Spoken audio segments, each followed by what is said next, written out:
Hai guys, di video kali ini saya akan update soal kondisi pasar di tengah-tengah memanasnya situasi perang Rusia dan Ukraina.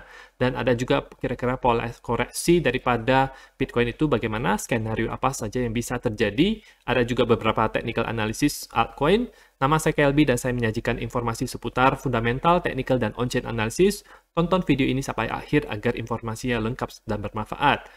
Oke, kita lihat Fear and Greed Index di mana sekarang angkanya tersebut berada di level yang jarang-jarang kita bisa ke level ini, yaitu Extreme Fear 11, di mana kemarin itu 18, berarti terjadi Extreme Fear yang sangat besar di market. Terakhir kali itu di tanggal 24 Januari dan 7 Januari, dan terakhir kali di tahun lalu adalah di bulan Mei sampai 2021, di mana proses akumulasi ini sedang terjadi di daerah sini.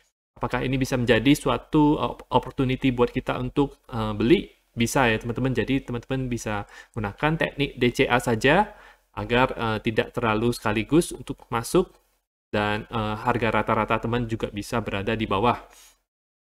Dan situasi DXY yaitu indeks harga mata uang dolar ini juga dia naik lagi hari ini. Ya, hari ini dimulai jadi dari tadi mungkin jam 7 pagi, dan ini sudah hampir mencapai local all time high-nya di angka 104,06 untuk indeksnya.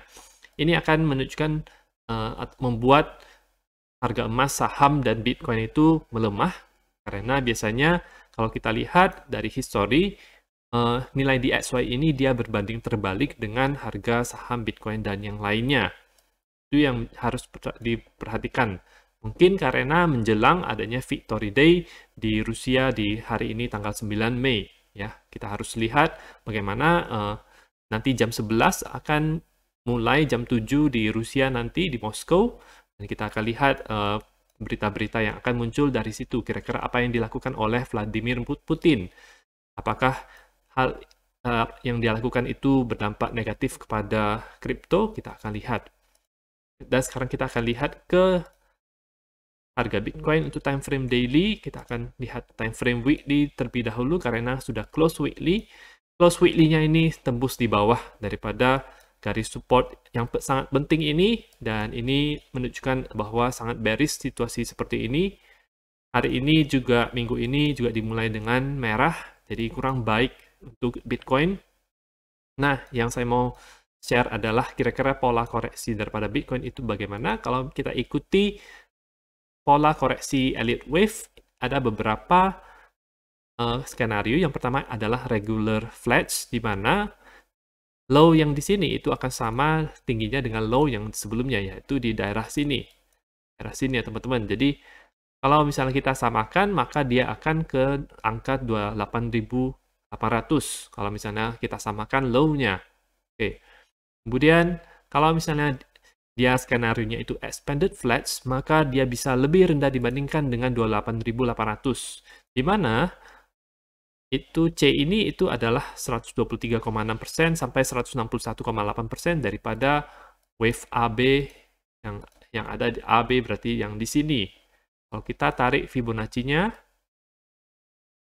oke, dengan week-nya kita coba, maka kalau 101,18 di sini berarti itu sangat rendah sekali di angka 4.400. Yang lebih wajar adalah di daerah 18.000 di 1,272. Meskipun 1,272 berarti sedikit di atasnya, berarti di daerah 20.000. Kalau kita mau lihat minimalnya 123,6%. Oke, kalau misalnya kita tidak mengikut sertakan week-nya untuk penarikan Fibonacci-nya, berarti low daripada regular flats-nya itu adalah di 32.000, dan di sini untuk expanded flat-nya itu berada di angka yang lebih tinggi lagi, yaitu sekitar 23.000-an, dan 1,618-nya di 10.000. Yang menurut saya mungkin agak susah untuk ke sana karena buying pressure pasti akan kuat di daerah di bawah ini. Oke.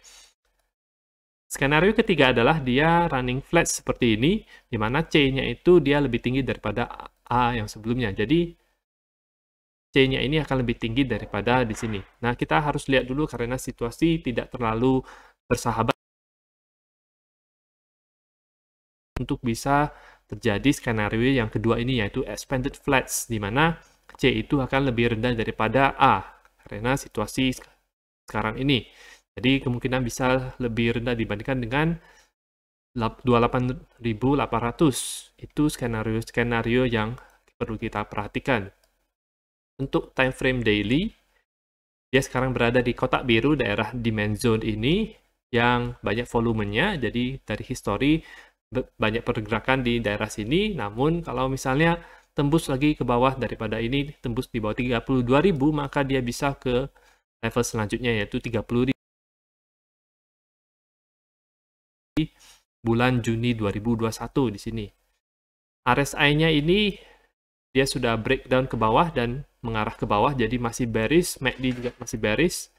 Money flow dan momentum wave-nya juga masih bearish, jadi belum ada tanda-tanda bullish-nya untuk time frame daily. Bagaimana untuk time frame 4 jam? Dari 4 jam kita lihat ada sedikit bullish divergence, jadi ketika harga turun di sini itu ada kenaikan di sini. Itu RSI-nya. MACD dan ininya belum bullish, jadi baru dari RSI-nya saja. Sudah masuk daerah oversold di sini. Dan ini yang perlu kita perhatikan juga, mungkin bisa akan ada reversal atau bounce sedikit dari sini karena ada RSI-nya. Karena dari sejarah RSI bullish divergence di 4 jam itu cukup kuat kalau kita perhatikan dari sejarahnya ya teman-teman. Tapi situasi masih tidak terlalu bullish, belum terkonfirmasi bullish, dia harus naik dulu di atas. Secara makro dia harus naik dulu di atas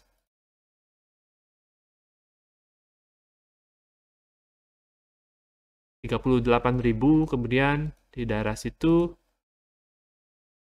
ya di daerah 42.000 ya di all time high sebelumnya. Oke, jadi belum terkonfirmasi bull, paling cuma bisa naik sedikit karena ada bullish divergence di daerah RSI-nya. Oke, untuk Bitcoin dominance bagaimana? Kita akan lihat dia selama seminggu lalu dia turun sini, jadi penguatan terhadap oleh Ethereum terhadap Bitcoin. Kemudian hari ini menguat Bitcoin-nya terhadap Ethereum juga, dan Bitcoin terhadap yang altcoin pada umumnya. Kemungkinan dia harus retest di 21-day EMA ini di angka 42. Oke, dari ininya sebenarnya bearish, kemudian money flow juga dia lagi menaik ke atas, tapi belum confirm untuk bullish-nya. Kalau untuk time frame 4 jamnya bagaimana? Dia masuk lagi ke dalam pola sideways channel ini. Tapi di sini ada kenaikan di 4 jam yang kali ini. Ada bullish divergence di sini. Jadi ketika nilainya itu turun, di sininya itu meningkat. Oke. Kemudian MACD-nya juga sebenarnya sudah mulai bullish. Jadi untuk time frame jangka pendek ini dia cukup bullish ya teman-teman untuk Bitcoin dominance-nya. Oke, meskipun RSI belum di atas 50, jadi masih bullish awal-awal saja.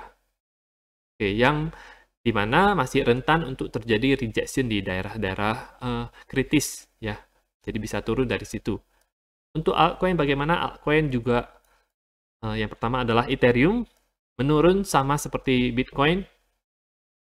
Kita lihat di sini dia sudah lepas di daerah support sebelumnya yaitu 2545 dan sekarang berada di garis support yang sangat penting ini yang menghubungkan support-support Ethereum di histori sebelumnya ya, di sini. Kalau misalnya turun dari situ maka itu akan sangat bearish banget buat Ethereum. Teman-teman, dari RSI ini dan ini money flow juga berangsur-angsur menjadi merah. Jadi itu sangat bearish sebenarnya untuk altcoin. Kalau kita lihat dari Ethereum Bitcoin, dia retest lagi di daerah sini. Daerah setelah dia breakout, kemudian dia retest lagi. Ini yang kedua kalinya. Hari kedua dia retest di sini. Dan MACD mengarah ke bawah, kemudian ada red dot. money flow juga sedang mengarah ke bawah, jadi kurang baik buat Ethereum Bitcoin juga. 4 hari berturut-turut dia melemah terhadap Bitcoin. Oke. Kalau misalnya dia masuk lagi ke sini daerah 0,072 atau di bawah garis putus-putus warna merah ini, maka itu akan bearish banget buat Ethereum, semacam konfirmasi bahwa dia akan melemah dan ke daerah 0,066 untuk Ethereum Bitcoin. Koin lainnya yang saya perhatikan itu ada Litecoin. Sebentar kita lihat dulu. Jadi dia penurunannya itu tidak sedalam Bitcoin, dan ini sudah tidak valid lagi karena dia sudah membentuk low yang sama dengan head-nya lebih low daripada sebelumnya, jadi kurang bagus. Tetapi Litecoin Bitcoin ini kita lihat bahwa dia ada kenaikan dari sini ke sini.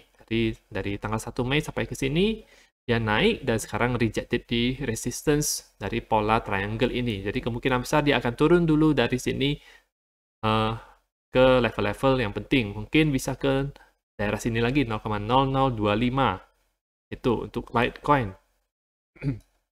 Dan berhubung juga Litecoin ada upgrade Mimblewimble webnya, kalau tidak salah, itu menjadi katalis di mana dia menguat sedikit terhadap Bitcoin ya teman-teman. Jadi menguat 10% terhadap Bitcoin selama beberapa hari terakhir ini. Itu untuk Litecoin. Dari sininya sebenarnya masih bullish indikatornya untuk Litecoin per Bitcoin. Jadi dia sekarang cuma konsolidasi sebentar dari ketika sudah naik cukup banyak. Dan koin lainnya adalah ini Dogecoin. Masih dalam pola koreksinya, dia mungkin harus ke daerah yang lebih bawah lagi di 88,6 agar bisa mendapatkan buying pressure yang kuat. Dari indikatornya ini juga bearish ya teman-teman. Itu kurang baik untuk Dogecoin. Nah, itu saja untuk analisa pada hari ini. Semoga informasi ini bisa membantu teman-teman. Dukung channel saya dengan mengklik like dan subscribe, dan nantikan video saya selanjutnya.